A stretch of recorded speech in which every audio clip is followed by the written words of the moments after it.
चलिए ठीक है। तो अभी हम लोगों ने जो थ्योरम की है बच्चों फाइनाइट डायमेंशनल वेक्टर स्पेसेस के लिए, अब हम उसके एप्लीकेशंस पे आते हैं। हमने ये पढ़ा dimension W1 plus W2 equal to dimension W1 plus dimension W2 minus dimension W1 intersection W2। ठीक है, यहां पर आप सोच सकते हैं, थोड़ा सा कुछ चीजें दिमाग में आ सकती हैं। अगर कभी दो सब स्पेस ऐसे आ जाए वेक्टर स्पेस, ठीक है, उसमें केवल जीरो वेक्टर कॉमन आए, तो फिर आप मुझे बता सकते हैं कि डायमेंशन W1 इंटरसेक्शन W2 कितना होगा?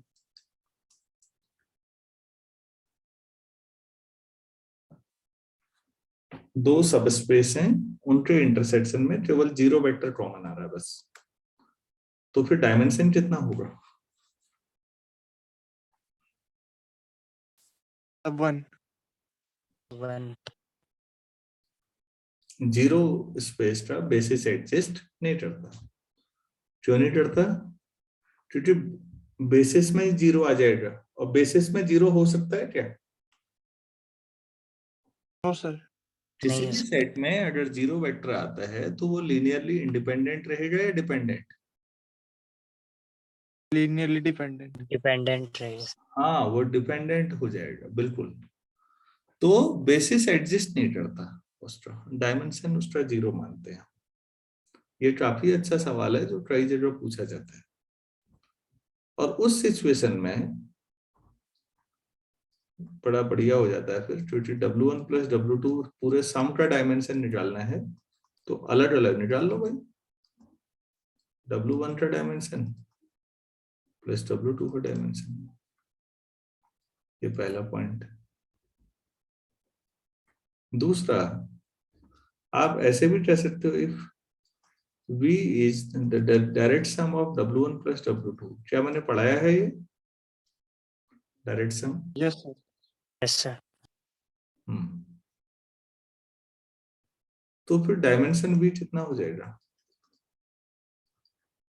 Dimension W1 plus dimension W2। क्यों? डायरेक्ट सम तभी आता है जब W1 और W2 में क्या कॉमन आ जाए? Zero vector. केवल जीरो वेक्टर ही कॉमन आए बस, तो फिर वो डायरेक्ट ही हो जाएगा, फिर इंटरसेक्शन में कुछ बचेगा ही नहीं। तो कभी अगर किसी क्वेश्चन में, किसी कंपटीशन में भी अगर लैंग्वेज में लिखा है डायरेक्ट सम, तो लोग कई बार लैंग्वेज को जल्दी पढ़ते हुए भाग जाते हैं। भागिए मत, एक एक शब्द पे ध्यान दीजिए। डायरेक्ट सम लिखा है तो समझ जाइए कि इंटरसेक्शन जीरो है, तो इंडिविजुअल डायमेंशन का सम कर दीजिए, पूरा वेक्टर स्पेस का डायमेंशन आपको मिल जाएगा।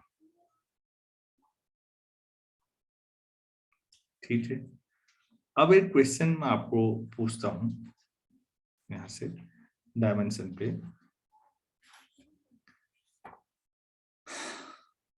काफी अच्छा क्वेश्चन है मेरे ख्याल से, देखते हैं। Like W1 and W2 be distinct subspecies, अलग अलग हैं, distinct subspecies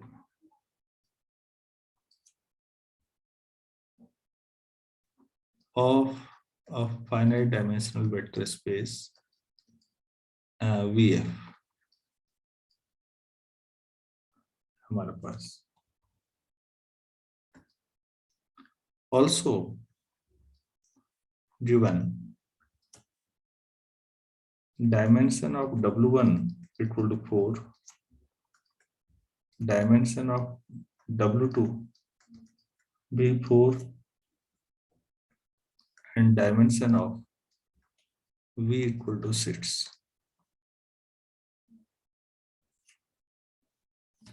Find possible dimensions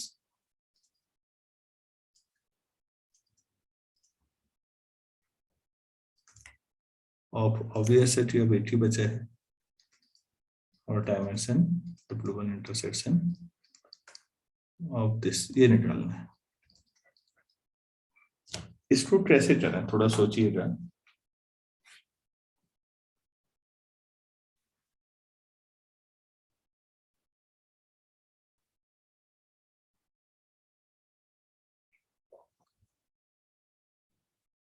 question समझ में आया?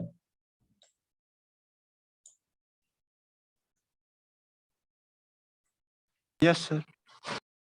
हम्म,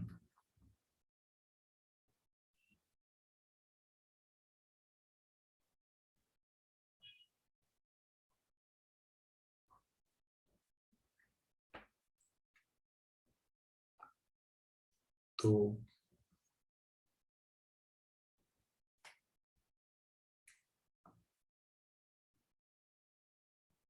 देखिए, आपके पास ध्यान से देखिएगा, ये पूरा बी है मान लेते हैं। सपोज ये मेरे पास W1 है, ठीक है। सपोज ये मेरे पास W2 है, क्योंकि W1 और W2 डिस्टिंक्ट है ना, मतलब उनमें कॉमन मतलब केवल एडिटिव आइडेंटिटी आ रही होगी, और कुछ आए भी तो कुछ अलग भी होंगे एलिमेंट, दोनों डिस्टिंक्ट है। Since W1 and W2 are distinct subspaces,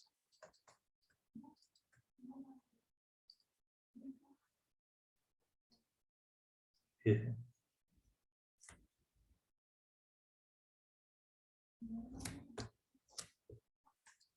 अच्छा, also W1 plus W2 contains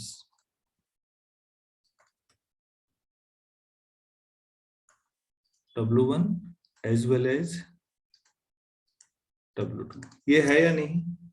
W1 plus W2 जब मैंने प्रूफ किया होगा तो उसमें W1 भी आया होगा, पूरा W2 भी, तो वो काफी बड़ा होगा। क्यों? क्योंकि W1 के साथ केवल 0 जोड़ दो तो ये W1 plus W2 का सब का एलिमेंट मानेंगे या नहीं? W1 का कोई भी एलिमेंट Yes, sir. सेकंड के 0 से जुड़ेगा तो W1 इसका सबस्पेस होगा या नहीं? सोचिए।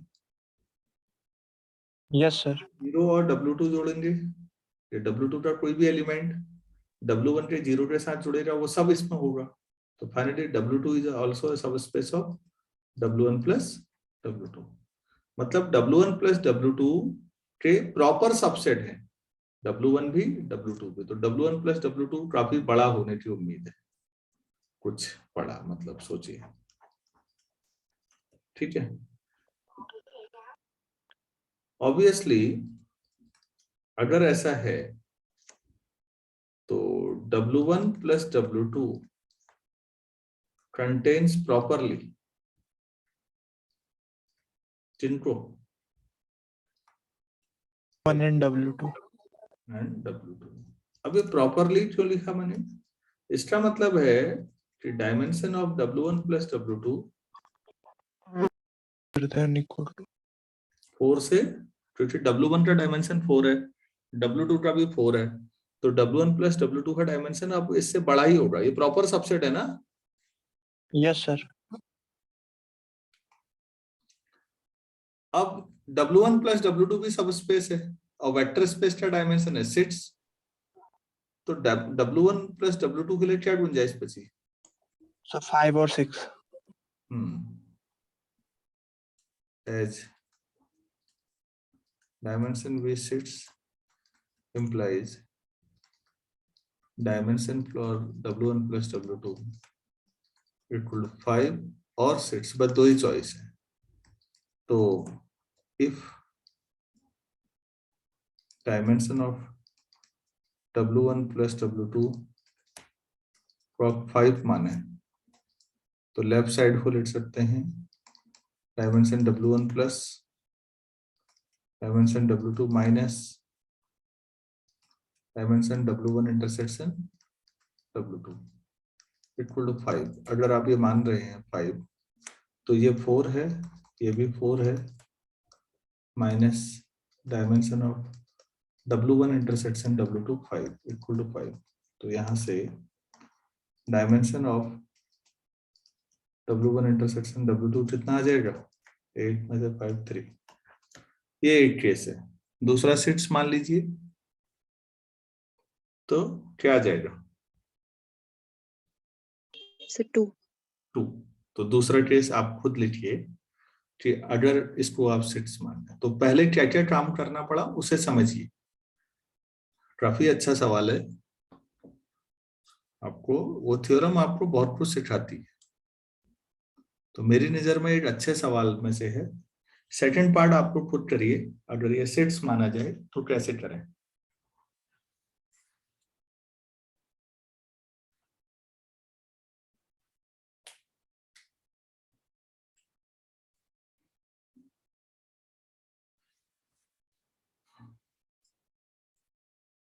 चलिए कुछ और करते हैं इसके बाद, स्टेप पार्ट 2 आप लोग कर ही लेंगे।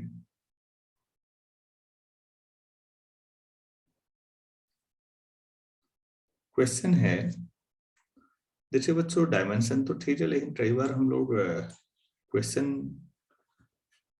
जब बनाएंगे तो वो उसमें कंडीशन देते हैं तो डायमेंशन कम होने लगता है। जैसे एक क्वेश्चन में दे रहा हूं आप लोगों को, let v equal to R4/R real number के, एंड W इक्वल टू, इसमें टपल होंगे ABCD, 4 टपल्स हुए, और कंडीशन दे रखी है A इक्वल टू B+C, और जो C होगा वो B+D के बराबर होगा। सभी रियल नंबर है, वो तो दिख रहा है।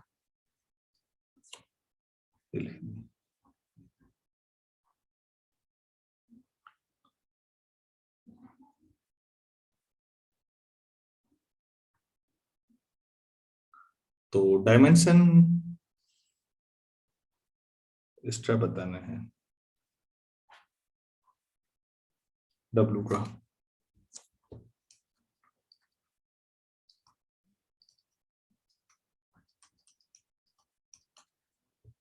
ये सोचना है।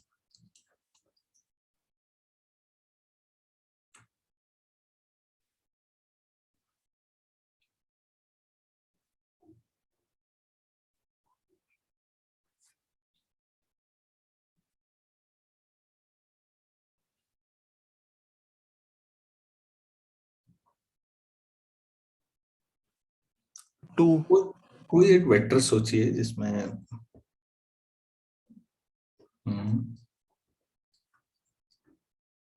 एड्स लेता हूं ना, 4 एलिमेंट लेने हैं इसमें। हाँ, कुछ ऐसा सोचते हैं ये है, और इन दो कंडीशंस पे ध्यान देना है। पहला एलिमेंट बाद वाले दो का सम होगा। अच्छा, बी और सी का ना, तो बी और सी आप अपनी मर्जी से चूज कर सकते हैं। एक को 1 और एक को 0 ले लेंगे तो यहाँ कितना आ जाएगा, A 1 हो जाएगा फिर, और बी प्लस डी से सी तय होगा। सी तो तय हो गया 0, और बी है 1, तो डी कितना होगा फिर -1। -1। आप ऐसे कोई रेंडमली चूज करिए, ऐसे ही वाई ले लीजिए, तो कुछ और सोचिए, आप ही लोग बताइए बी और सी को क्या लेना चाहेंगे आप, आपकी इच्छा है जो लेना चाहे।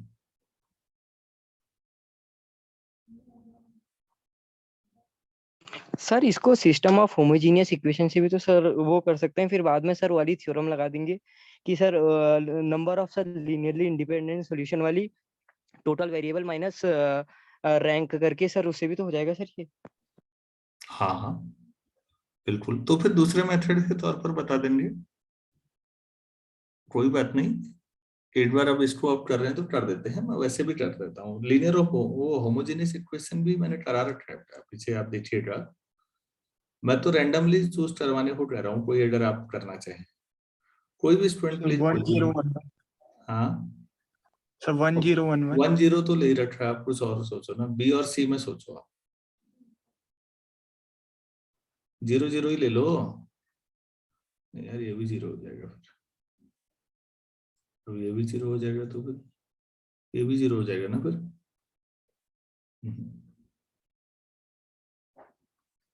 इसको 0 और इसको 1 ले लें। अब बताइए, बी और सी आपने 0 1 ले लिया, ये 1 आ गया, और डी कितना आ जाएगा? सी और बी डी भी आप 1। 1 0 1 1, ठीक हो गया, आपने 2 ले लिए।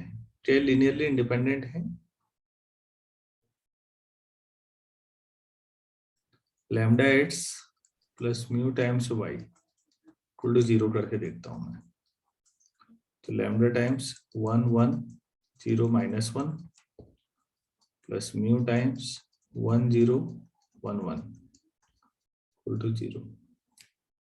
तो ये आ जाएगा लैम्डा प्लस म्यू लैम्डा, तो और तीसरे में यहाँ 0, वहां म्यू, चौथे में माइनस लैम्डा प्लस म्यू, और राइट साइड भी जब इक्वेट करोगे तो ये भी 4 टपल ही होगा, तो आपके पास लैम्डा प्लस म्यू भी 0 है, लैम्डा भी 0 है, म्यू भी 0 है। सेटिस्फाई हो रही है ना इक्वेशन? Yes sir. 0 आ जाते हैं बस, मेनली उससे दोनों बाकी भी हो रही है बिल्कुल। तो अगर लैम्डा और म्यू 0 होंगे तो आप बताइए ये लीनियरली इंडिपेंडेंट वेक्टर्स हैं नहीं? Yes sir. Equal to S मान लो, is a linearly independent set of vectors. कोई भी रैंडमली आपको पहली बार करने को मिला तो आपको लगा कि यार बड़ा परेशानी वाली बात है, तो ये बेसिकली कोई भी आप उठा लीजिए, बस 2 से ही बन गया। तो अब आप बताइए ये बेसिस हो सकता है या नहीं? लीनियर इंडिपेंडेंट से है, और जो W की कंडीशन थी उनको सेटिस्फाई तो कर ही रहा है, अरे वैसे ही तो बनाया था हमने यस भाई, ये तो जनरेट भी कर सकता हूँ। हाँ बनाया ही उस हिसाब से हमने तो, ऑब्वियसली LS तो W होगा ही होगा, तो फिर डायमेंशन W 2 2, हमने तो बेसिस ही निकाल दिया इसका। तो ये एक तरीका है। दूसरा जो हार्दिक ने कहा है वो लॉजिकल तरीका है, उसमें कोई कमी नहीं है मेथड में, उसने सही बात बोली। अब आराम से बोलो ताकि बाकी लोग एक बार फिर समझ सकें हार्दिक, कि हम वेक्टर ले लें 4 X Y yes sir. Sir जैसे हमने हाँ सर 4 जैसे हमने हाँ हम्म। सर। सर जैसे हमने यहाँ पर सर 4 टपल में ले रखे हैं सर ABCD। सर जैसी पहले हमारी इक्वेशन है A equals to B plus C, तो सर हम इसको ऐसे लिख सकते हैं A minus B minus C equals to 0। बिल्कुल और सर जो दूसरी इक्वेशन आएगी उसको लिख लेंगे sir C minus B minus D equals to 0। ठीक हो गया। तो सर फिर इसको एचिलॉन फॉर्म में सर कन्वर्ट करके सर इसकी रैंक निकालेंगे। सर फिर इसके बाद सर जैसे इसमें नंबर ऑफ अननोन 4 हो गए, तो नंबर ऑफ अननोन में से अगर हम रैंक निकालेंगे तो सर उसमें number of linearly independent solution मिल जाएंगे इसके। बहुत बढ़िया, अरे भाई समझ में आई बात। यस ये क्वेश्चन को सॉल्व करो कर रहे हैं वो इसके बारे में, तो आप इसको ABCD में लिख लो, A minus B minus C minus या प्लस जो भी करो 0 D equal to 0, 0 A minus B plus C minus D equal to 0। Coefficient matrix 1 minus 1 minus 1 0 0 minus 1 1 minus 1। ये मेरे पास कोफिशिएंट मैट्रिक्स है, कुछ भी नाम दे दो यार, A नाम दे देते हैं। अब इसके रैंक के बारे में करना है, इसकी रैंक कितनी आ जाएगी? 2 ही आई थी, तो बना हुआ ही है एशेलन फॉर्म। तो अब हमारे पास रैंक ऑफ ए यहाँ 2 ही आ जानी है, ठीक है। मैक्सिमम जो डायमेंशन ऑफ V है वो 4 है वेक्टर स्पेस की। तो आपके पास लीनियरली इंडिपेंडेंट सॉल्यूशन 4 - 2 से बन सकते हैं। तो मतलब जो W बनाएंगे आप उसकी डायमेंशन 2 हो जाएगी। आप यहाँ से भी सोच सकते हैं लीनियर इक्वेशन की मदद से। अच्छा मेथड है वो, कोई डाउट नहीं है उसमें। अब वो दोनों हो गए, ये भी ठीक है वो भी ठीक है, आपने दोनों पढ़े हैं इस डिटेल में, तो भाई कर लोगे इसे, समझ पाए एग्जाम में अगर ये आ गया सवाल तो। Yes sir. चलो एक और करते हैं।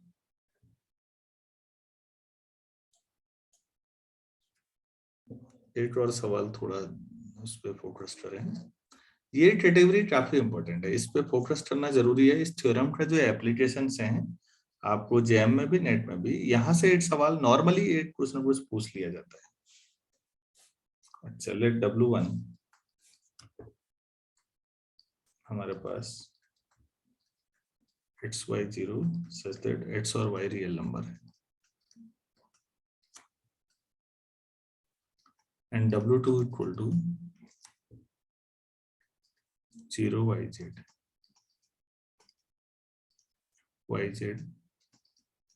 belongs to R. Be two subspaces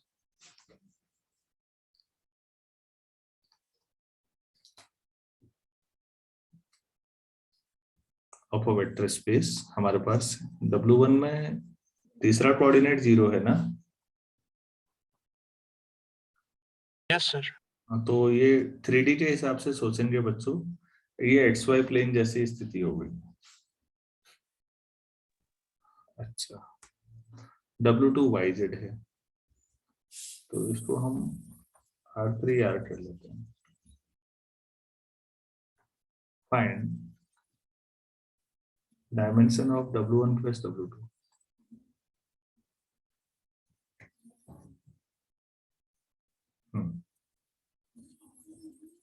बताइए प्लीज, डायमेंशन W1 कितना होगा? 2। 2, ठीक है। और W2 भी 2 ही है फिर? Yes sir. और dimension W1 plus W2, W1 intersection W2 क्या आएगा पहले ये देख लेते हैं। W1 W2 में कॉमन इधर x और Y 0, तो पहला तो 0 ही आएगा, दूसरा y, तीसरा भी 0, तो y कोऑर्डिनेट है केवल, तो वो लाइन बनेगी। ज्योमेट्रिकली समझिएगा, केवल 0 y कोऑर्डिनेट बचा है, x और z 0 है, तो ऐसा y एक्सिस में होता है या नहीं? Yes. Yes sir. हाँ, तो वो लाइन होगी, वन डायमेंशनल ज्योमेट्रिकल सेंस भी जाएगा उसका, तो उसका डायमेंशन करना चाहते हो तो ऐसे भी बना जाएगा। तो फिर इसका डायमेंशन 1 है, बस मेरे ख्याल से हो गया। Yes, sir. W2 का डायमेंशन कितना आ जाएगा? सर 3। तो वो पूरा वेक्टर स्पेस जनरेट कर देगा, मतलब क्योंकि अगर सब स्पेस का डायमेंशन वेक्टर स्पेस के डायमेंशन के बराबर है तो सब स्पेस वेक्टर स्पेस के आइसोमॉर्फिक भी हो, मतलब कोई अंतर ही नहीं रह गया। आइसोमॉर्फिक का मतलब ही हो गया कि अब क्या रह गया अंतर। तो कुछ छोटी छोटी चीजें समझा पाया मैं आज आप लोगों को, ठीक है? Yes sir. तो अभी इतना ही करते हैं, मुझे Yes, लगता है sir. हाँ इसमें एक आध क्लास और लेंगे बच्चों, इससे रिलेटेड कुछ क्वेश्चंस में ढूंढता हूँ कुछ किताबों में, इन पे थोड़ा ट्राई करते हैं। चलिए ठीक है, अभी इतना ही करते हैं। Thank thank you sir. You.